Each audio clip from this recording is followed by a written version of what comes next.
A very good morning once again, and thank you for staying with us right here on Morning at NTV, the #1 breakfast show in the country. We are large on first-hand information, indeed. Now, in the wake of this week, I was looking at some of the news stories that were coming in, government jeering to distribute money to the vulnerable people, largely focusing on the urban poor who are in the ghettos. Then it hit my mind, what about the refugees? How are they grappling during this lockdown? So we sought the services of Florence Namugere. Florence Namugere is the CAFOMI's protection coordinator in charge of care and assistance for forced migrants. So we want to talk about some of the South Sudanese refugees who are in Uganda, the Rwandese refugees, those from Burundi, those from many other countries, the Democratic Republic of Congo, and here you've had stories of DRC refugees coming in from Ntoroko, coming in from Bundibujo, and many other areas, the porous borders. So we need to do more to ensure that we alleviate the suffering of those new arrivals. But what about those who have already been here, the self-settled refugees, like in Koboko? They are on the brink or the cusp of starvation. What is the government doing? When we spoke to the government said, we have partners like UNHCR. We have international partners that are geared or tasked with alleviating the suffering of the refugees. So we are leaving that to the international stakeholders. But even the help from the international stakeholders has been slow. We are not saying it's not forthcoming. It has been slow during this pandemic. The food rations have been cut already, getting into this second lockdown. So the refugees themselves are grappling. But then there are some local stakeholders like CAFOMI. Yes, an NGO working to alleviate the suffering of the refugees here. So we have Florence Namugere. She's going to interest us with some of the interventions that are in the offing as we speak. A very good morning, Florence Namugere. Thank you. How are you doing today? I'm very fine, thank you. All right. Let's start by you telling us about CAFOMI, what you do, and some of the interventions that you have in the offing trying to alleviate the suffering of the refugees. But first of all, what is CAFOMI and what do you do? Okay. Thank you very much. Good morning, viewers at NTV. First of all, as you introduced me, I'm Mercy Florence Namugere. I work for care and assistance for forced migrants, codenamed CAFOMI. Yeah. It's a national NGO that has been in implementation since 2013, duly accredited by the NGO Forum. We comply with the government regulations, and CAFOMI, basically, we are looking out to forced migrants. When we look at forced migrants, not only are we looking at people who are fleeing across borders, but we are also looking at internally displaced persons. Yeah. So as CAFOMI, we have a number of interventions. I would currently tell you that as a protection coordinator, currently right now we are working in partnership with the Norwegian Refugee Council, implementing the urban response, supporting the urban refugees in Kampala, but also as CAFOMI has a partnership with UNHCR that is responsible for refugees, of course in conjunction with government as a tripartite agreement, supporting refugees at the border entries. Currently we are supporting the Bundibujo axis, and we all understand what is happening in the Bundibujo. Yes, we've seen a lot of persons of concern, a lot of refugees, asylum seekers, accessing that axis for them to ensure that they seek asylum in Uganda. So we are supporting in Ntoroko, we are supporting Chisoro, we are supporting Sabagolo, that is Chukube, that axis. So basically, that is, in a nutshell, those are the areas where we are mandated as of now with the UNHCR agreement. What reasons do these refugees give when they are entering our country for fleeing? It's valid. It's a number of reasons, and most of those reasons, of course, they are drawn from the 1951 Convention on Refugees, and here we are looking at issues to do with war. It's conflict from their countries. All of us, we are evident of what is happening currently in Ituri. North Kivu Yes, also. North Kivu, what is happening. We've seen the eruptions. We've also seen cases where people are being persecuted because of various reasons. We've seen people who are being persecuted from their countries, either based on religion, based on their association with certain political groups or certain social gatherings. So most of the time when they are coming, majority of them, for example, for the Congo, for DRC, most of them are basically due to war and conflict within their country. But we've also seen the same is not for the South Sudanese. It's still the same situation. And indeed, the leaders around the borders are also concerned because this influx of the refugees means a compounded threat coming in from the COVID-19 disease. In that many of these people are coming in, we do not know whether or not they have COVID-19 and so forth. What are you doing as stakeholders on the ground to ensure as we receive them, this is what we are doing to ensure that we do not spread the disease?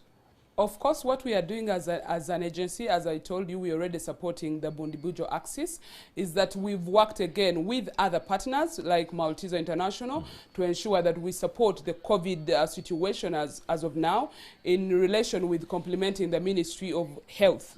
We do, as an agency, we do not work independently of government efforts. So our role is to complement government efforts, and we ensure we continue to lobby with other stakeholders in terms of like Malteser that is supporting our COVID response program, and we are supporting the Bundibujo axis. So we've worked jointly with the government through the district forces to ensure that we comply with the SOPs that are expected. So you would see that, for example, we have all the sanitizers, we are doing all the assessments, we are working with Uganda Red Cross. You know, the kind of response we work in is more of a coordinated format, that you do not work independently because of the meager resources and the challenges that we face. So we work jointly with other partners, and currently we are supporting the COVID response with their support from Malteser International. Indeed, very great insights. Now, what about the urban refugees? I also do know that you are working to alleviate their suffering within the urban centers. Tell me about those interventions.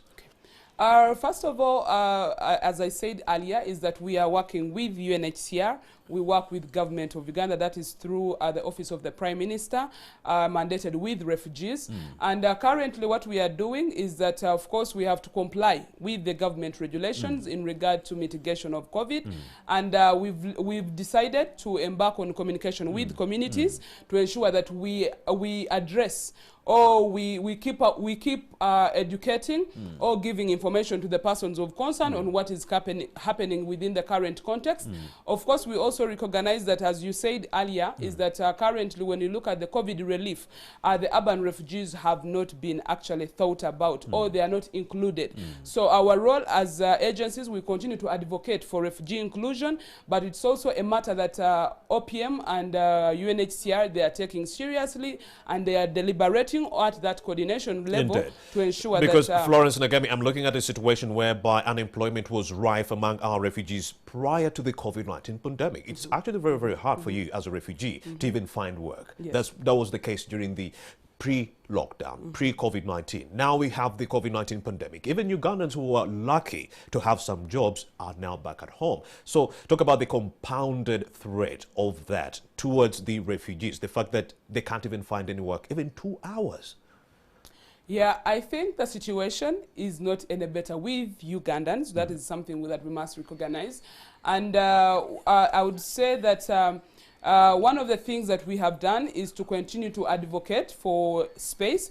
One thing you need to appreciate about our Refugee Act of 2016 is that urban refugees are hinged on freedom to movement, but also access to employment opportunities. So our emphasis is that we continue to advocate for an eco platform where refugees can access, but also we also implement activities that ensure skilling of refugees, so that even when you're advocating for space, you're also building the capacities through skilling, so that when they are able to seek for job, they are able to compete like the rest of the other Ugandans. But also to ensure that they must fend for themselves, they are being empowered with hands-on skills. As I earlier shared, that through our coordinated format, we have partners like the Mercy Corps, we have partners like IRC, International Rescue Committee, that we come together. We have partners like Jesuit Refugee Services that are supporting in the skilling of refugees, so that when they are skilled, they are able to, of course,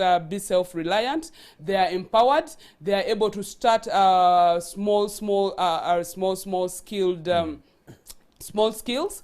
For example, we've seen refugees are into tailoring, they're into basket weaving, they are basically into all the other labors that other Ugandans really, And when you look at our refugee policy, it has been quite a little favoring that when you even find refugees are owning restaurants in some locations within Kampala.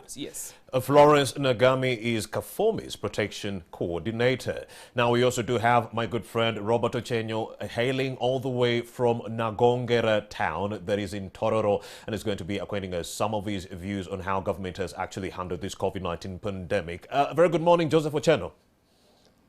Good morning. Your line is not very clear, but yeah, I could hear some of the conversation. Joseph Ocheno, you are a former refugee yourself and a refugee scholar. Talk to us about what you think government has done in this fight against COVID-19 and the fact that the refugee interventions that we are seeing in the country, that besides the open door policy, allowing refugees to come into the country, has government done more to ensure that they help them as they settle within this country? As I said, your line is not particularly clear, but I think I get some of your questions. I could hear your guest, some of the submissions you're making about the COVID-19 and the state of refugees in particular at entry points. I can really say this very clearly, that considering what I'm seeing in Nagongera and the adjoining areas, which is really not an area where you could talk about refugees or an influx of citizens, even from Kampala, I am actually very concerned by the lack of facilities and the lack of attentions, and I've already raised this as a separate matter. But really back to refugees and on the basis of what you're saying with your guest, I think she was right that it's really the responsibility of government, host governments, to lead on how people who enter the country, whatever their status, are properly regulated, properly checked. And in this case, if there are people who are coming as forced migrants, in this case as refugees, a clear process is done in such a manner that if there are people who apply for refugee status, just like anyone who's coming as a guest, they're screened properly. There's no reason why someone who's entering as a refugee should not necessarily be screened the same way as someone who's coming in as a tourist. Now, in the event that somebody offers themselves and says that I'm not coming here as a tourist or as a business person, but I'm running from persecution from my home state, from my home country, then at that stage, then the immigration officers should be the people to take the lead, a responsibility to say, what do? Do you refer them to Red Cross, and from Red Cross, do you then eventually refer them to the refugee agency, in this case, the UNHCR? I think this is something that Uganda has got the best experience of on the African continent. My party helped formulate this from as early as the 60s. So this is really the best country as far as the refugee management process is concerned on the African continent, I know. I also know how refugees have been handled in other countries, including rather progressive refugee policies in Western countries. But really at this material time, our incompetence and our corruption and the kind of issues that have ever been raised with the Office of the Prime Minister and other related agencies should not really put Ugandan citizens at risk simply because we're having either an open door policy, if you want to put it like that. I really don't like that word, whether for refugees or tourists or perhaps even business people. So I think to me it's much more about how we are managing our immigration, meaning people who are coming into our country generally, regardless of whether or not these are forced migrants, in this case refugees, or perhaps even basically merely visitors. Tororo is one of the districts which is most affected. And some of the considered view is that it's because it's a border town as far as COVID is concerned. And so for that reason, how are we organizing these things? We were just relating some of these other things to as basic as truck drivers. But when it comes to forced migrants, you can't plan it. Some of these people will be running very scared. Some of these people will be very substantially traumatized. Yes. Some of these people have no clue. In refugee cases, for instance, in people who are coming from the Congo, except perhaps Swahili, some of them will not be speaking English, or some of them will not be speaking local language. Barrier. So it's a very serious thing. So meaning here is dealing with double vulnerable people who are coming into the country, but entering a country which can be very vulnerable considering the state of our public health and the state perhaps of our institutional frameworks at the borders. And so that becomes, to me, a much more concerning situation than perhaps our refugee policy per se.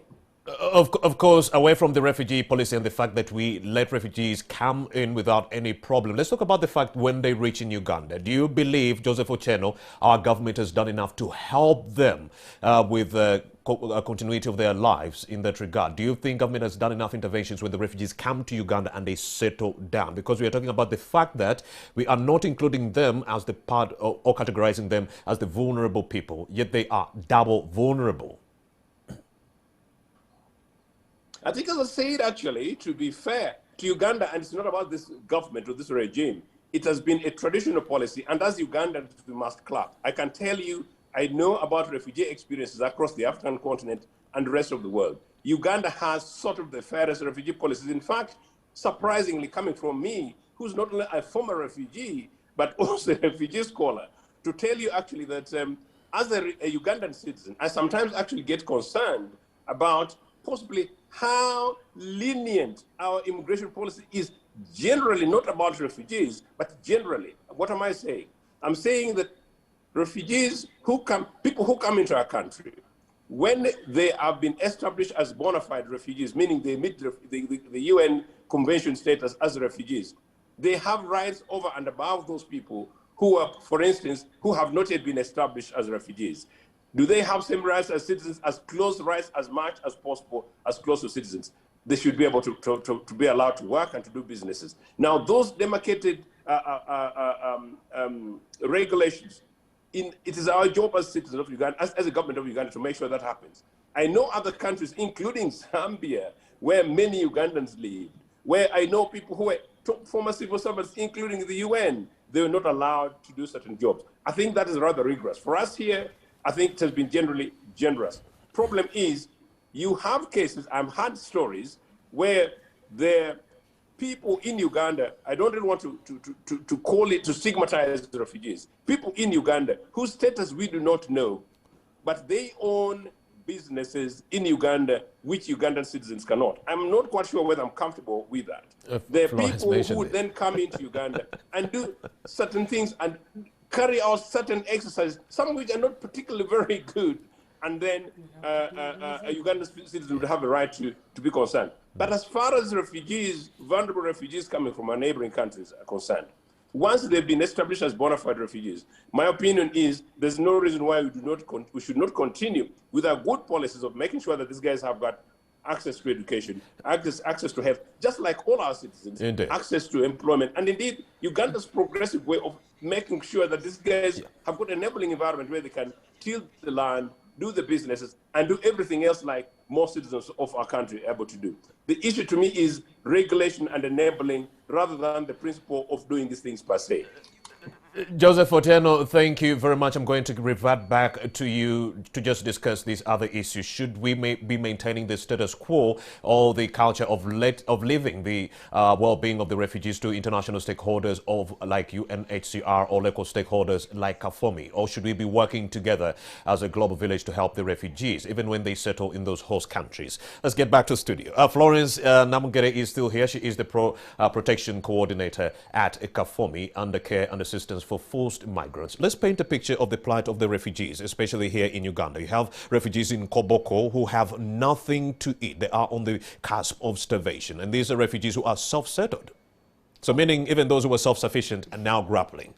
Yeah, I think as as Joseph said earlier, is that the plight of refugees, actually they become double vulnerable. Yeah. And I think it's also crucial for us to note that when refugees come into the country, when we are creating, when government is fostering a protective environment, it is aimed at building resilience. Yeah. And ideally is that in the humanitarian platform, when you're supporting, it is not aiming at making people more needy, but building their capacities for them to be able to live like the rest of the other Ugandans. And that's why our policy actually gives the refugees leeway for them to be able to access services at the same front like the rest of the other Ugandans, so that we build their capacities, we build their resilience to be able to manage their own affairs, to become self-reliant.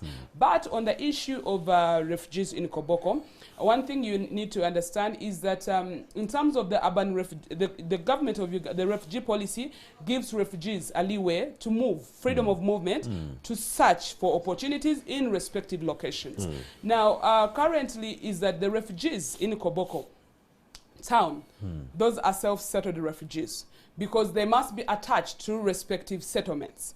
And it's quite unfortunate that COVID might have caught them in a particular location, and now they do not have support. But basically, as I said, we continue to lobby and again call upon the responsible stakeholders. We have WFP, we have government of Uganda. It is something that they are really looking into to ensure that they safeguard the refugees wherever they are. So it is not something that government has negated, but these are refugees that are accounted in the different settlements where they're supposed to be supported with a monthly food ration. But because of the freedom of movement, we have them in a particular location, locked somewhere. So the question is, how do we ensure that we support them so that they do not starve and die? That's why we continue to lobby with the WFP, we continue to lobby with the different partners to ensure that they come in and lend a hand to ensure that they safeguard the refugees. Florence, what about those refugees in the settlements? How are they faring during this COVID-19 lockdown? Of course, refugees in the settlement, they are supported with a monthly ration. Which they say has been delayed. Of course, we've all understood that with the trends in terms of funding keeps on reducing from the global world. But I think it's also critical to note that refugees are supported. The land, they are supported with some bit of extra land where they can be able to cultivate. We all understand that what we do is not sufficient enough, but this is a collective responsibility where WFP gives what it can, but also refugees are urged to ensure that they support themselves. So it is not being on the receiving end, but working collectively to ensure that you build resilience within the communities. So refugees have free access to land. Some of them actually we've seen in some refugee settlements, they can go out and hire land and they're able to cultivate to ensure that they complement on what WFP is giving them. But also for others who may not do farming, they've gone into business to ensure that they complement on what WFP is actually providing. So it is a catch-22 situation. It is not only relying on what the donors are giving us, but it is also emphasis that we build the capacities, we build the resilience, and there is no way you can build resilience if people are only on the receiving end without being part and parcel of the discussion. Yes. So we talk about the issue of accountability, that the accountability is not only accounting for the donor resources, but also accountability for the affected persons. So refugees are involved in all the processes so to ensure that they become part and parcel of building resilience. Yes. Florence, besides issues to do with limited funding, what are some of the other challenges you are grappling with as stakeholders when it comes to trying to alleviate the suffering of the refugees during this time of this heinous disease? I think also one of the critical, of course, at this point in time, when you look at movements have been quite limited. So even right now, when we have a lot of fear coming from the community, accessing the community for you to be able to discuss with them, to be able to mitigate some of the, the myth that is coming in relation with COVID, it is becoming quite challenging. So we realize that service delivery, of course, sometimes people are telling you either you can get COVID by shaking, you can get COVID. There is a lot of, unstipulated information that is going on within the communities. So we need to ensure that we raise awareness within the One of the things that we've done is that even when we cannot directly interface with the persons of concern, we've developed what we call communications with affected persons strategy, where we are doing information dissemination through electromedia, through these community radios. We are trying to ensure that we scale out the information through print media. We are using a lot of opportunities to ensure that we reach out to the persons of concern. So limited funding, low information proliferation. What else? I think also the other thing is that one of the things that COVID has really affected refugees even more. Double vulnerable. Double vulnerable, because now we have a challenge where refugees, the demand or their increasing needs in the communities. We've seen situations where we have cases of increased violence amongst the refugees. Refugees are being exposed to gender-based violence. Of course, Ugandans are not exceptional, but this is escalating within the refugee fraternity. We've had increasing cases of rape. We've had increasing cases of physical assault. We've had a number of challenges Child that refugees, marriages, teenage that are pregnancies. facing. Wow. Yes. Go ahead. And of course, we continue again that at this point in time, even when we are supposed to offer case management, because of the limited movements, it becomes quite hard. So basically, we have to improvise and come up with innovative ideas on how basically to reach out to the refugees. For example, like televised kind of working, where we are calling, we are linking them to other service providers to ensure that there is timely response. Basing on that double vulnerability, shouldn't we be discarding this culture or status quo from the central government where they leave the world well-being of the refugees to international stakeholders like UNHCR or people like yourself in NGOs like Kafomi? Should we do away with that culture and ensure that it's a 50-50 kind of thing? I think, Romy, it's one thing to open a door. You understand what I'm saying? It is one thing to open my door for someone to come in, and it's another for me to ensure the well-being of that individual I'm hosting in my house. But if I'm going to host that person and say, well, the help for your food will be coming from someone in the US, that person will starve. I think that is an understatement when you say that government has literally delegated its responsibilities. I think I need to acknowledge the government of Uganda, not only by enacting the Refugee Act of 2006, but also government has been at the forefront of ensuring that the asylum is provided for persons of concern. So when you say that the government has left the responsibilities, what we are doing as UNHCR, what we are doing as Kafomi and the rest of other agencies is to complement the government responsibilities. We all understand that issues of resources in this country, we are still limited by resources, and which has even been crippled by COVID with the increasing needs. But I believe and I can testify that government is still in control and is really supporting. And when you look at our coordination meetings, where we have with UNHCR government still co-chairs on those, so government is at the forefront of leading this. But as agencies, we also have a core responsibility to ensure that we complement on the government efforts. Florence Namugere, she is Kafomi's protection coordinator in charge of care and assistance for our forced migrants. Now, in that regard, if you are a refugee in this country and this sanitizer is not your best friend, then you have a problem that is coming your way. If you are a refugee in this country and a face mask, yes, and if you're not married to a face mask, then you have a problem in this country or a problem that is coming to your health. If you are not engaged to the standard operating procedures, you have a problem. Should I repeat that? If this sanitizer is not your friend, you have a problem. If you're not married to a face mask, you have a problem. And if you're not engaged to standard operating procedures, you have a big problem coming your way. We shall revert to this conversation with Florence Namugere later on after discussing with the people within Nansana. Yes, I have my brother Stephen Mbide is going to be talking to some of those citizens on what their thoughts or 2 cents are with regards to the extension of the COVID-19 relief money. Very good morning, my brother. What's the latest from where you are?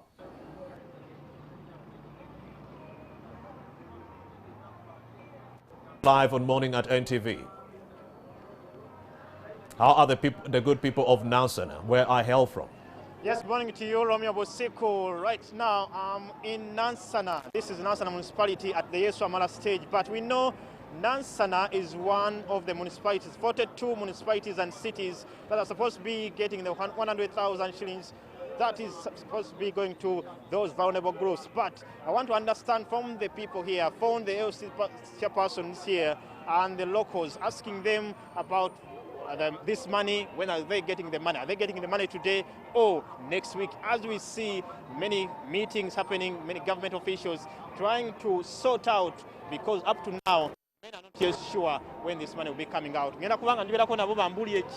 Bo chiche bagamba ku nsonga ya sente tugenda kwogera ku bya sente se bugambo otya yendi se bugambo otya se amanya gange ze shimo Jonathan iranga ni driver taxi iranga bampita tata DVD erikola sente ndi driver ina diero ne tuli mu buzibu tetulaba ka sente ndi driver owa taxi batugala tuli mu bwavu tuli mu bulumi twakera okuzaala tuli bubi katutunda maski tukera miyembe tetubitegera buli omwayi na mask kyekyenkya musajja yakeranga nendi ekyenkya nendabira aba hoteli nabo ne bafuna kasente katuli mu kubonaabona ate akasente kano kaba kakujja kikiyagala kibe nga kikolebwa bakuwandiisiza batuwandiise naye abamwenda nga muteziri mannya gaffe tetumaye tugenda kufunamu kakiyagala kibe nga kikolebwa mu mbeera eno ey'okuba nti sente zino zo zakujja zikwatibwe zitya njagala sente bazisindikire wakiri bagende mu kampuni eyateero basindikire buli muntu afune kubanga asasula omusolo buli muntu afune essewo kale sebo kanja kudira DVD mama ogamba oti basota nyabo bulungi nyabo amanya kale nyabo amanya go nyabo amanya nze mukyalana kangu prose kansala ku Yesu Amala kuno naye nga kyanjagala twogereko obudde buno kyekyabantu baffe ku Yesu Amala okufuna emmere oba okufuna emitwalo 10 gye batusuubiza okubanga tufuna emitwalo 10 egyo nze tetunaba kuwandiisa abantu nga bwe batugamba owandiisa abantu simanye waffe tugenda gifuna tutya ekyokubiri mbadde nsaba omukanga mmanye abantu bonna batuwandiisa amasimu gaffe era mu kutuwandiisa amasimu ago nga bagamba buli muntu baba bamanyi waabeera oba waava kati akaseera kano nze nsuubira omukulembeze w'eggwanga yali badde avaayo nga bwe yatuwandiisa ng'abantu buli muntu ennamba yemanyikiddwa mu kampuni mu MTN mu Airtel mwena bakola ki zimanyikiddwa lwaki buli muntu yabamusindikira ssente ze ku ssimu ye okusinga ogamba tuwandika abantu n'abantu twabawandika esawo ya leero bagamba nti nno ki tuwandika abantu tugenda bawandika tutya ekyokubiri ffe tuli ba councillors abantu bonna batunulidde ffe amaaso bagasimbye baani bagasimbye ffe batandise n'otukuba amayinja mu nyumba tetukyabeeramu ekiwulidde abantu baagala mmere batusuulidde abaana ku miryango tugenda kukola tutya gavumenti yaffe eveeyo guno gwe mulanga gwe twekubidde neyanzanyo soneyanzanyonyabo nakangu press okuva enansana mama wasotya bulungi sebo wasizotya sebo amanya Nandawula Hadija ow'abakyala Yesu amala mulanga eri gavumenti abantu baffe bali bubi bagenda kufa njala bajja waffe batukeera bukeezi batukonkona batusuulidde abaana tebalina kyakulya abatakisi ababoodaboda ate abalala batubuuza emitwalo 10 batubuuza lwaki ekitundu ekyaffe tekiwandiika abalala nga babawandiise kati tetumanyi batugenda kufuna oba bagenda tukolanga luli bwe batukomako ne batatuwa mmere tetunnamanya wabula tukuba omulanga eri gavumenti etudduukira naffe tubeereko mu nkalala ebyo ebyange amanya asigadde Nandawula Hadija ow'abakyala ku Yesu amala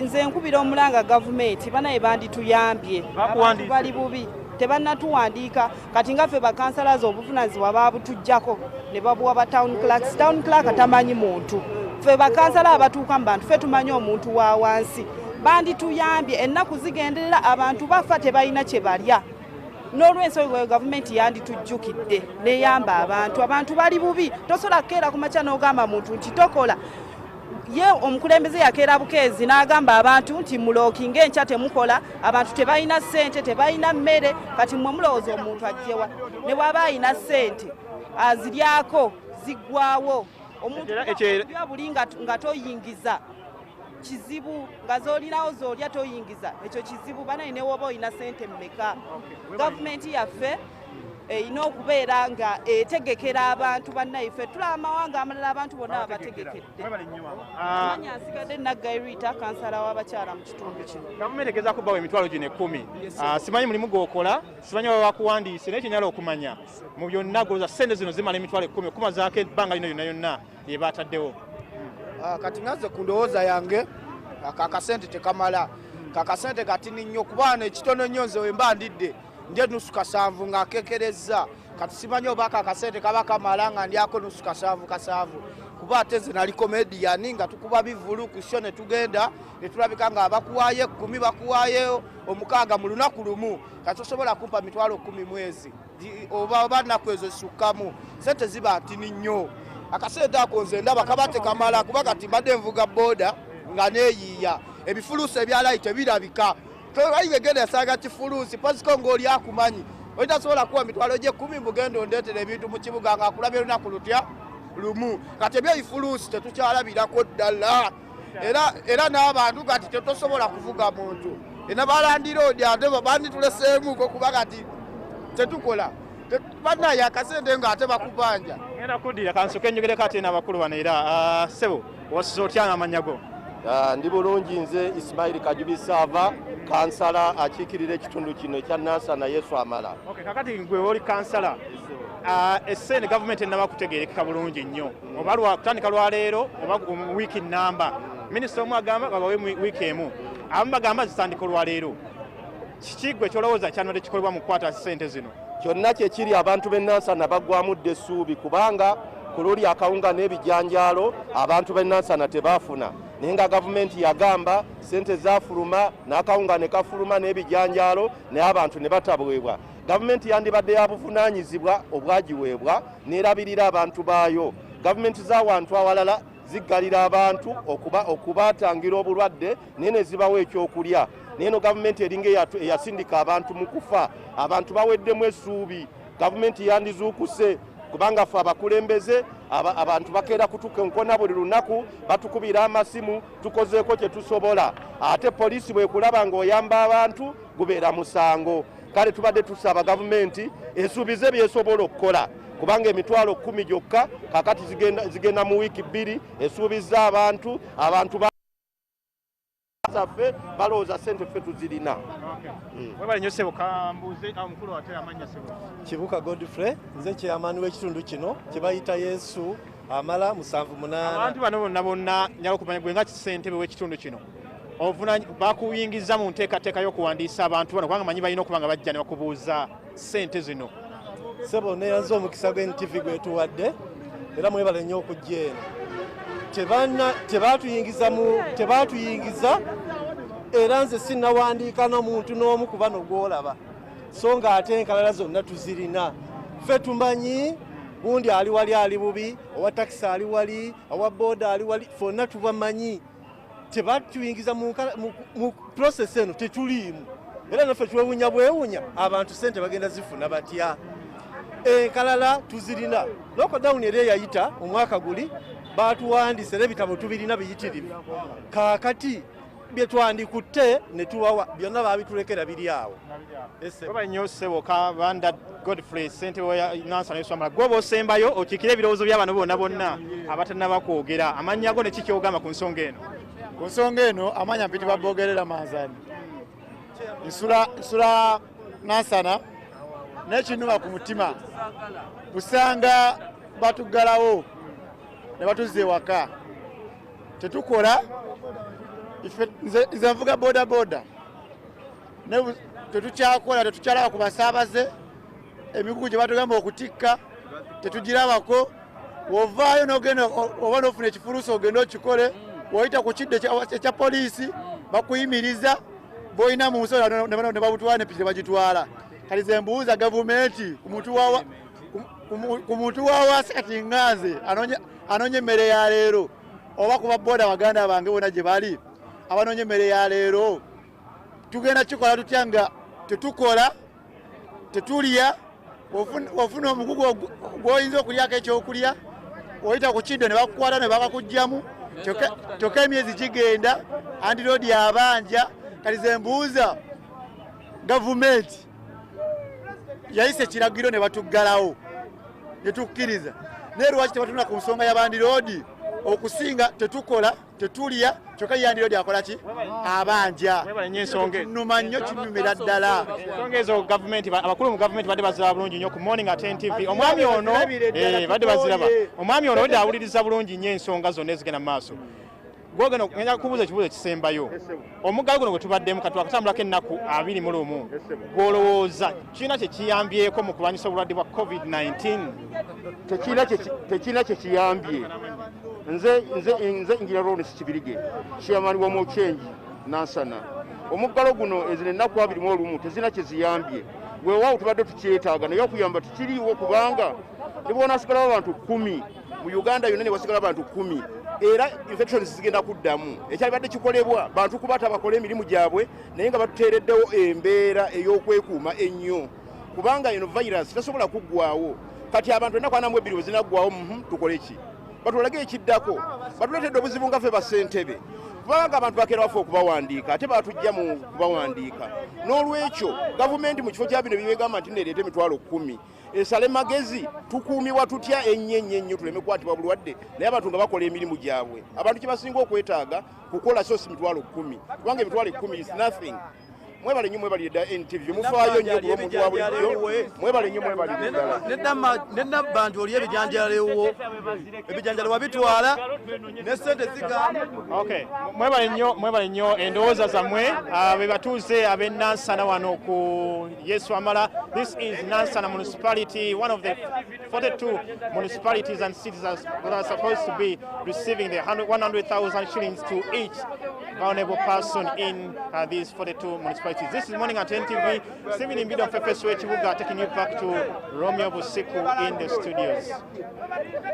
Thank you very much. Stephen Mbide is talking to the people of Nansana. Citizens are decrying the weak social protection tools, and they're saying this money should have come as soon as yesterday. Even then, they're saying the money is little. The landlords are there on their necks. But what can the landlords also do? They have a 30% income rental tax on their necks. So the trickle-down effect is that the tenants will be bearing the brunt of that. My name is Romeo Busiku, and you are watching Morning at NTV. I still do have Florence Namugere.